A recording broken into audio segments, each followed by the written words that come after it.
Welcome to another video lecture on the topic of experiment number 7। हमने क्योंकि start की हुई थी अपनी प्रैक्टिकल सीरीज़ जिसमें हमने सेक्शन ए को कवर किया था और हम सेक्शन बी को स्टार्ट कर रहे थे जिसमें फ़र्स्ट 6 प्रैक्टिकल यानी एक्सपेरिमेंट्स के जो लेक्चर्स हैं वो अपलोडेड हैं, आप प्लेलिस्ट में जाके चेक कर सकते हैं। आज हमने जिस चीज़ को डिस्कस करना है दैट इज़ प्रैक्टिकल नंबर 7। सबसे पहले हम नाम पर आ जाते हैं, describe the flowers of rose and Solanum nigrum. ठीक है, अब यहाँ पे जो चीज़ है ना कि ये आपने फ्लावर को डिस्क्राइब करना है।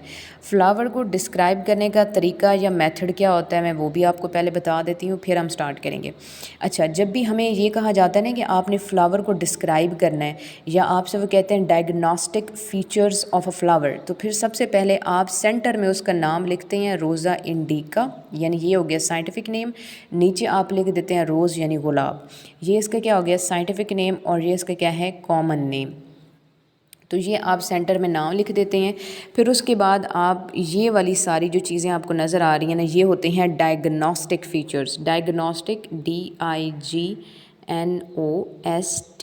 DIGNOSTIC, ठीक है, डायग्नोस्टिक फीचर्स ऑफ प्लांट होते हैं। अब इन चीज़ों का क्या मकसद है? डायग्नोस्टिक फ़ीचर पढ़ने से या डिस्क्राइब करने से आपको ये पता चल जाता है कि वो प्लांट किस फैमिली का है, वो किस जगह पर पाया जाता है, यानी हैबिट उसकी क्या है, रूट कैसा होता है, शूट उसका या स्टेम कैसा है, लीफ कैसी हैं, इन्फ्लोरेसेंस यानी फ्लावर का जो पैटर्न है, इन्फ्लोरेसेंस होता है फ्लावर का पैटर्न, ठीक है, वो कैसा है, या फ्लावर खुद कैसा है, कैलिक्स यानी सेपल्स, पेटल्स, एंड्रोशियम, गाइनेशियम यानी स्टेमन, कार्पल कैसे हैं, फ्रूट उसमें बनता है तो कौन सा बनता है, ठीक है। इसी तरह फ्लोरल फार्मूला, इन सारी चीज़ों की एक समरी है। जैसे आप मैथमेटिकल लिखते हैं ना, तो मैथमेटिकल में जो फार्मूला होता है वो आपको सारी डिस्क्रिप्शन की इन्फॉर्मेशन प्रोवाइड कर देता है। तो बिल्कुल वैसे ही जब ये सारी आप डिस्क्रिप्शन ऊपर लिख रहे होते हैं तो इन शॉर्ट आप एक फार्मूला लिख देते हैं जिससे ये पता चल जाता है कि फ्लावर की क्या अरेंजमेंट है, जिसमें सबसे पहले आप फ्लावर की टाइप का लिखते हैं कि वो कैसा है। ब्रैक्टिएट है तो BR आप लिखेंगे, ठीक है, सॉरी BR का मतलब होता है ब्रांच्ड, ठीक है, ब्रांच्ड हो जाएगा। फिर ये वाला जो साइन है इससे पता चलता है कि ये जो होता है ये जो आपका जो फ्लावर होता है ना, तो ये फ्लावर एक्टिनोमॉर्फिक का होता है, ठीक है। एक्टिनोमॉर्फिक का ये एक साइन होता है कि इस तरह से करके ये, और इस तरह एक्टिनोमॉर्फिक ये होता है हर्मेफ्रोडाइट का, कि मेल भी है और फीमेल, यानी मेल वाला ऑप्शन भी है और फीमेल वाला तो हर्मेफ्रोडाइट है। फिर ये कैलेक्स, K फॉर कैलेक्स हो जाएगा, ये कोरोला हो गया, ये एंड्रोशियम है, ये गाइनेशियम है, ठीक है। तो ये सारी अरेंजमेंट है। ये फ्लोरल डायग्राम बिल्कुल इसके अकॉर्डिंग होती है। ये तो वैसे उन्होंने आपको डिस्क्राइब किया हुआ है कि प्लांट देखने में ऐसा लगता है और फ्लावर के ये पार्ट होते हैं, ठीक है। अब आपकी जो करने की चीज़ें हैं, यहाँ से आपने ये चीज़ करनी है, ये करना है और ये सारा करना है। अब मैं आपको वन बाय वन समझा देती हूँ कि जहाँ पर जो टर्मिनोलॉजीज़ लिखी हुई हैं उन टर्मिनोलॉजीज़ के क्या मतलब है।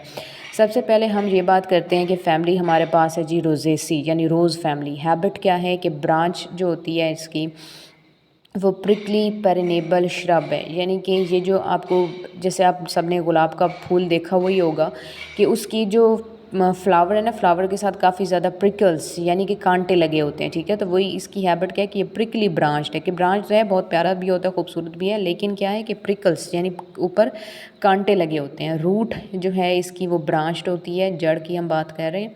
स्टेम जो होता है वो इरेक्ट है यानी सीधा है, ब्रांच्ड है, जैसे ये आपको नज़र आ रहा है एक छोटा सा पार्ट। और साथ ही क्या है कि वो प्रिकल्ड होता है, यानी उसके ऊपर क्या है कि कांटे होते हैं। पेटियोलेट, ये कुछ टर्मिनोलॉजीज़ हैं, हम इनकी डेप्थ में नहीं जाएंगे, बस आप यूँ समझ लें कि आपने उनका रट्टा लगाना है, क्योंकि इसकी जो डेप्थ है ना कि पेटियोलेट का क्या मतलब होता है और क्या चीज़ है और किस तरह से, तो ये हायर लेवल पर जब आप जाते हैं, जब आप BS बॉटनी करते हैं ना, फिर आप इन टर्मिनोलॉजीज़ की सारी डिटेल पढ़ते हैं। अब क्योंकि ये हमारा प्रैक्टिकल है तो हम डिटेल में तो जाएंगे नहीं, ऑब्वियसली हमने टू द पॉइंट एक चीज़ करनी है। पेटियोलेट है, ठीक है, कंपाउंड है, और इम्पेटिनेट है, ऑल्टरनेट है, इम्पेरिनेट है, ऑल्टरनेट है, स्टिप्यूलेट, स्टिप्यूल, एडिनेट भी होती है, रेटिक्यूलेट, वेनेशन यानी left right, network like arrangement है, जैसे ये भी आपको पत्तों में नज़र आ रही होगी, ठीक है। पेटियोलेट का क्या मतलब होता है, थोड़ा सा मैं आपको बता देती हूँ। फॉर एग्जांपल कि ये हमारे पास एक ब्रांच है, अब ये मेन ब्रांच है, ठीक है, और ये उसके ऊपर एक छोटी सी सब ब्रांच लगी हुई है। अब क्या होता है कि अगर इसके ऊपर ना बहुत सारे जो है ना लीव्स ही मौजूद हैं, ठीक है, सिर्फ लीव्स ही मौजूद हैं, कोई फ्लावर वगैरह नहीं है, तो इस ब्रांच को आप क्या कहेंगे, ये है पेटियोलेट। पेटियोलेट कैसे कि ये, मैं थोड़ा सा मार्कर चेंज कर लूँ, अगर पेटियोलेट का मतलब होता है वो वाला पॉइंट जहाँ पर मेन ब्रांच जो है वो लेफ़्ट या राइट डिवाइड करती है और छोटी ब्रांच बनाती है। तो ये जो आपको एक पॉइंट ऑफ अटैचमेंट नज़र आ रहा है, इस ब्रांच का जो पॉइंट ऑफ अटैचमेंट है ये वाला, इसको हम नाम देते हैं पेटियोल। तो पेटियोल से ये टर्म है पेटियोलेट, ठीक है। तो यहाँ पर अगर हम देखें तो आपको मैं अगर दिखाऊं तो ये वाली जो जगह है ना, हम इसकी बात कर रहे हैं कि ये वाली जो जगह है इसको हम कह रहे हैं कि ये पेटियोलेट है, क्योंकि आगे आप देख सकते हैं कि सिर्फ लीव लगे हैं इस ब्रांच पे, तो इसलिए पेटियोलेट होती है। इनफ्लोरेसेंस यानी फ्लावर का जो अरेंजमेंट है, जो पैटर्न है वो कैसे, साइमोज है, सॉलिटरी, टर्मिनल या एक्सेलरी है। साइमोज इस तरह की अरेंजमेंट है जैसे ये आपको नज़र आ रही होती है कि इस तरह से लेफ़्ट और राइट जो है वो अगर अरेंजमेंट हो ना, फ्लावर इस तरह से हो, तो उसको हम साइमोज कहते हैं। अब साइमोज में वो सॉलिटरी भी है, यानी एक ब्रांच पर आपको एक ही फूल नज़र आएगा, तो सॉलिटरी हो गया। अब टर्मिनल भी हो सकता है, ऑक्सिलरी भी हो सकता है, यानी बिल्कुल ऊपर भी लग सकता है या इस तरह से लग सकता है या इस तरह से भी लग सकता है। अगर यहाँ पर लगेगा तो टर्मिनल है, ऑक्सिलरी अगर मेन के ऊपर बिल्कुल सिरे पर लगेगा तो वो ऑक्सिलरी होगा, ठीक है। अच्छा, फ्लावर की हम बात करते हैं तो ब्रैक्टिएट है, पेडिसिलेट है, कंप्लीट है, एक्टिनोमॉर्फिक है, बाइसेक्सुअल है, पेरिगाइनस है, और डिफरेंट कलर के हो सकते हैं, रेड भी हो सकता है, येलो, वाइट, पिंक, कोई भी कलर हो सकता है। अब यहाँ पर आपको एक और बात समझने की ज़रूरत है कि पेडिसिलेट क्या है, क्योंकि पेटियोल और पेडिसिलेट हम कहते हैं पेडंकल और पेटियोल जो होती है ना, ये दो ऐसी टर्म्स होती हैं जो कि अक्सर बुक्स में होती हैं, तो हम यहाँ इस लेवल पर भी बच्चों को बता देते हैं। अच्छा, ये आपको एक ब्रांच नज़र आ रही होगी, मैं इस ब्रांच की बात कर रही हूँ, ठीक है। अब ये ब्रांच है, ये पॉइंट ऑफ अटैचमेंट है। अब इस पॉइंट ऑफ अटैचमेंट को जहाँ से आगे फूल लगा हुआ है इसको हम नाम देते हैं पेडिसल का। फॉर एग्ज़ाम्पल हमने ये कहा है हमारे पास दो तरह की ब्रांचेज़ हैं, एक ये ब्रांच है जिसके ऊपर इस तरह से लीफ लगे हुए हैं, ठीक है, इस तरह से लीफ लगे हुए हैं ये सारे। तो हमने अभी क्या कहा था कि ये वाली जो जगह होगी ये क्या होगी, पेटियोल। तो इस वजह से पेटियोलेट है, क्योंकि हम इस ब्रांच के हवाले से बात कर रहे हैं।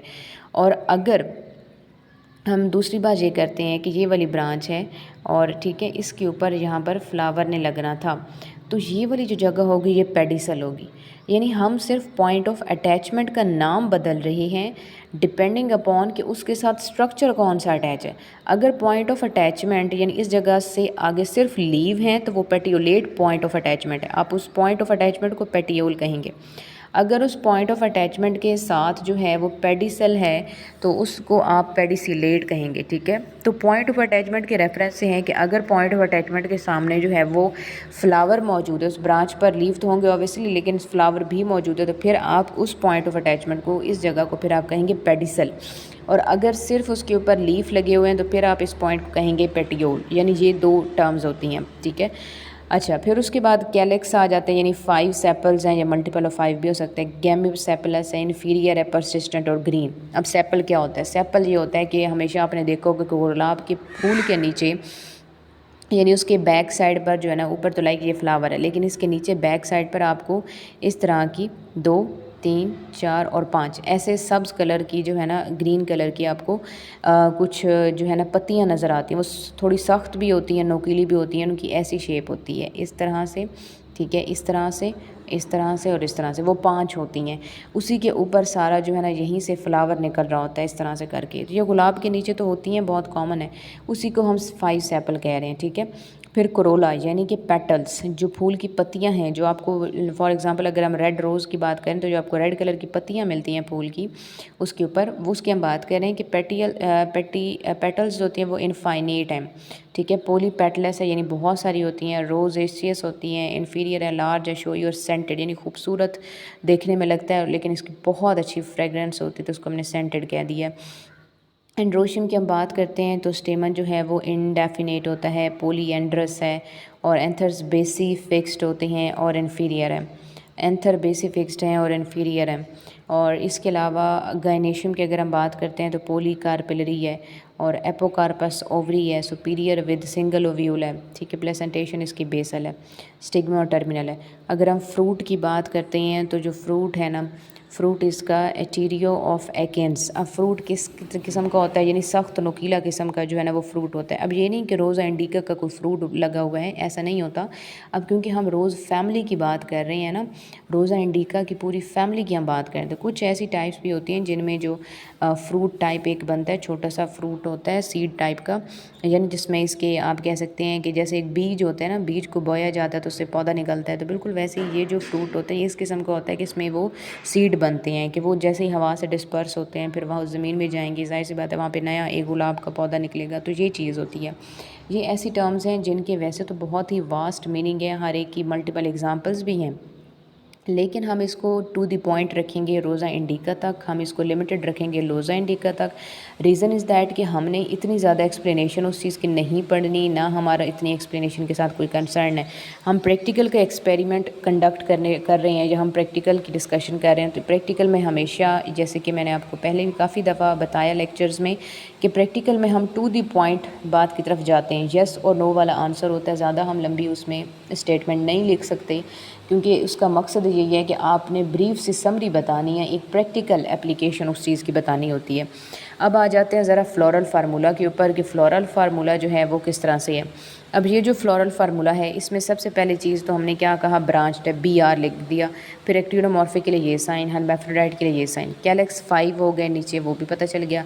कोरोलस यानी पत्तियाँ जो हैं वो 5 हो सकती हैं। नॉर्मली आपको पता है गुलाब का फूल बहुत प्यारा सा और बहुत हैवी फ्लावर होता है, उसमें काफ़ी सारी पेटल्स होती हैं, तो 5 और मल्टीपल ऑफ 5 होता है।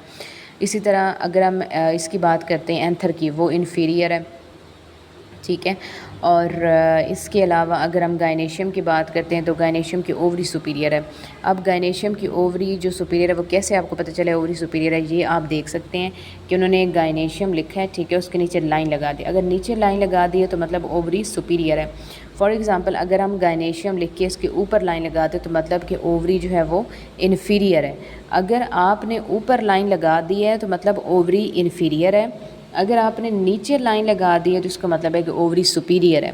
तो ये बात ख्याल रखना है कि अगर आपने ये वाला काम किया है, नीचे लगा दी तो मतलब ओवरी सुपीरियर, ठीक है, ये सुपीरियर का काम है। और फिर उसके बाद अगर आप इसके ऊपर लाइन लगा देते हैं तो इसका मतलब ओवरी जो है वो इन्फीरियर होगी, तो ये इन्फीरियर वाला काम हो गया। तो इस चीज़ का आपने ख़ास ख्याल रखना है। फिर उसके बाद हमें एक और चीज़, ये आपको अरेंजमेंट नज़र आ गई फ्लोरल फार्मूला की, मैं आपको थोड़ा जूम करके भी दिखा देती हूँ। ये फ्लोरल डायग्राम है, ठीक है।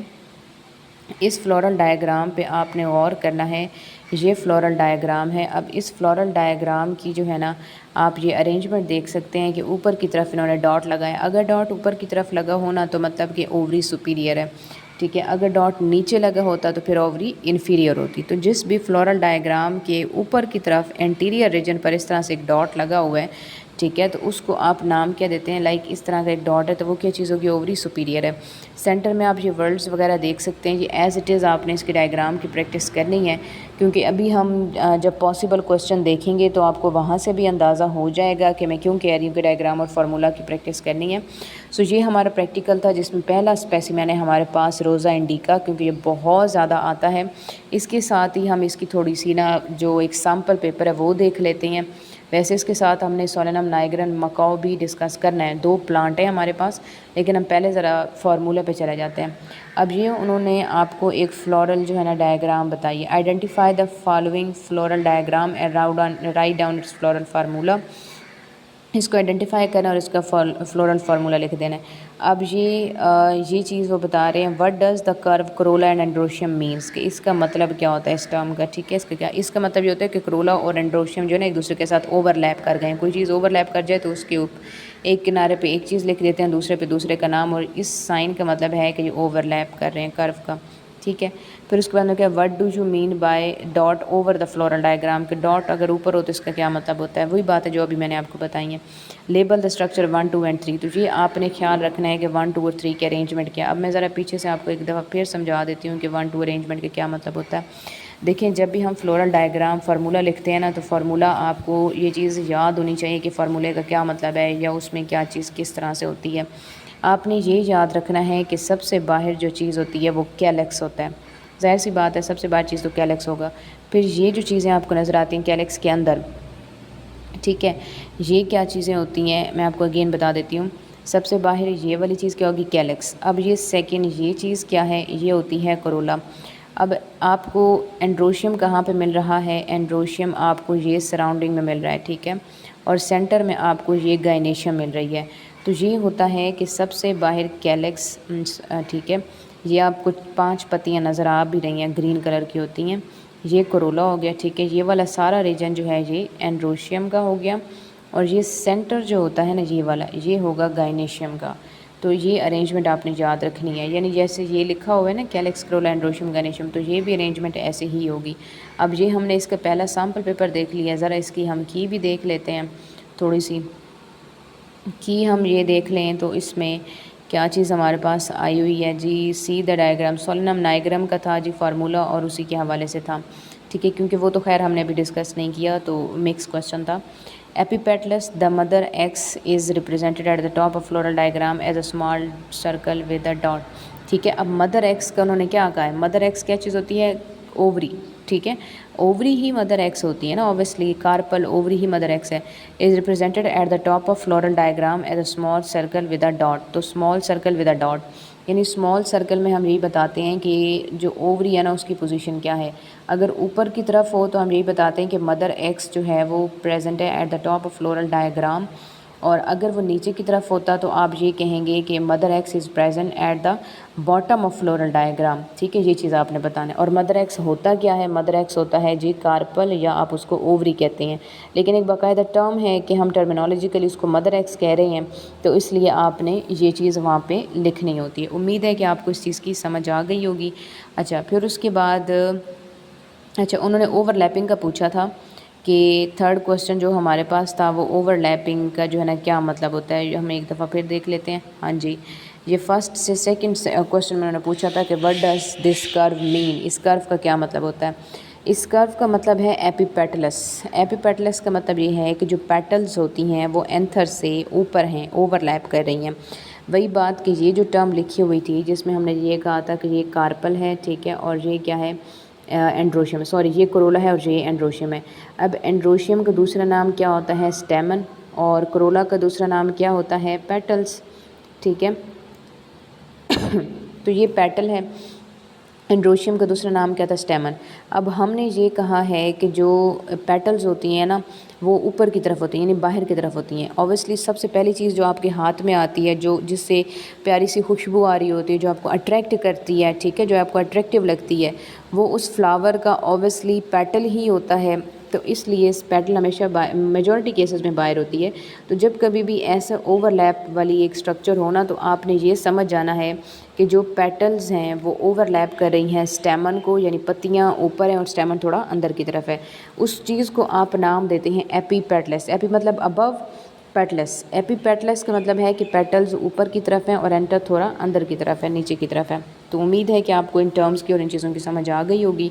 अब हम आ जाते हैं अपने दूसरे के ऊपर जिसको हमने कहा। अब ये यहाँ से देख लें कि ये फ्लोरल डायग्राम है, आपको नज़र आ रही है, सेम यही चीज़ उन्होंने यहाँ पे बनाई है, लेकिन जहाँ पे उन्होंने ज़्यादा एक्सप्लेन करने की बनानी थी क्योंकि तो बड़ी बनाई हुई है, और जहाँ पर बहुत छोटी सी बनाई है ताकि आपको थोड़ा सा वो कन्फ्यूज़ कर सकें। अच्छा, अब हम आ जाते हैं सोलेनम नाइग्राम नाइटशेड मकाओ के ऊपर कि ये किस किस्म का प्लांट होता है।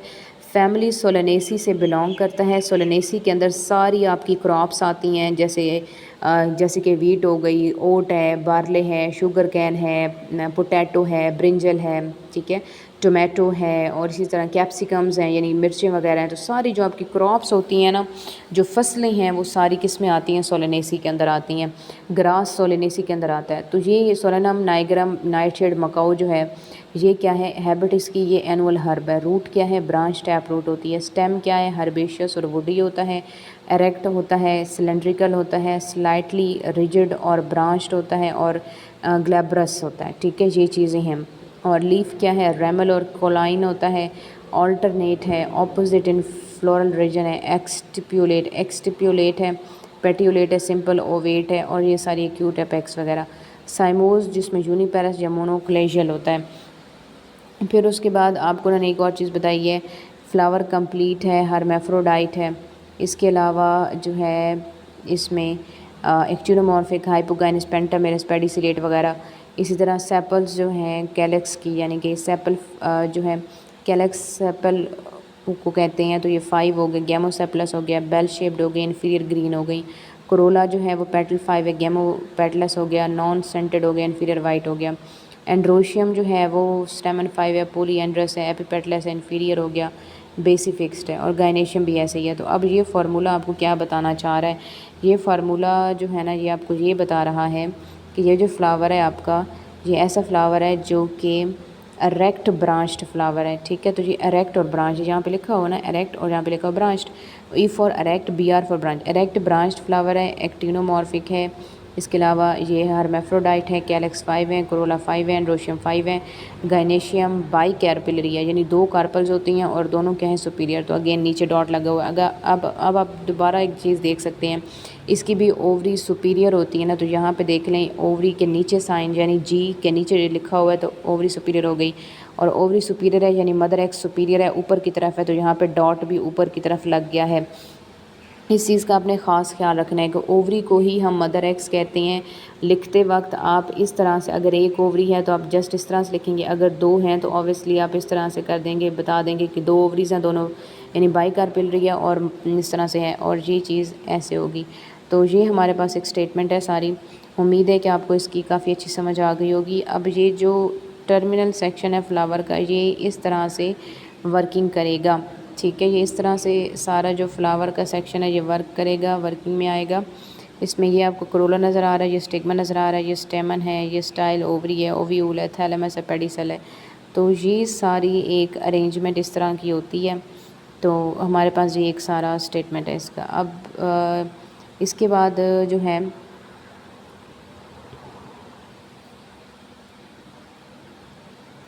ये हमारे पास जस्ट सैम्पल 1 था, इसका एक ही सैम्पल है जिसमें उन्होंने मिक्स किया हुआ था, तो हमने वो पहले भी डिस्कस किया है। आई होप कि यहाँ से आपको काफ़ी अच्छी समझ आ गई होगी कि हमने प्रैक्टिकल नंबर जो 7 है उसमें किस तरह की प्रिपरेशन करनी है, या कैसे हमने प्रैक्टिकल नंबर 7 को जो है वो मेंटेन करना था। आई होप कि आपको इस लेक्चर से चीज़ें क्लियर हो गई होंगी। स्टिल अगर आपको कोई कन्फ्यूजन है, आप कमेंट सेक्शन में क्वेश्चन कर सकते हैं, and I will try my best as soon as possible मैं आपको उसका आंसर कर सकूँ। Wish you all the very best and good luck. Take care. अल्लाह हाफिज़।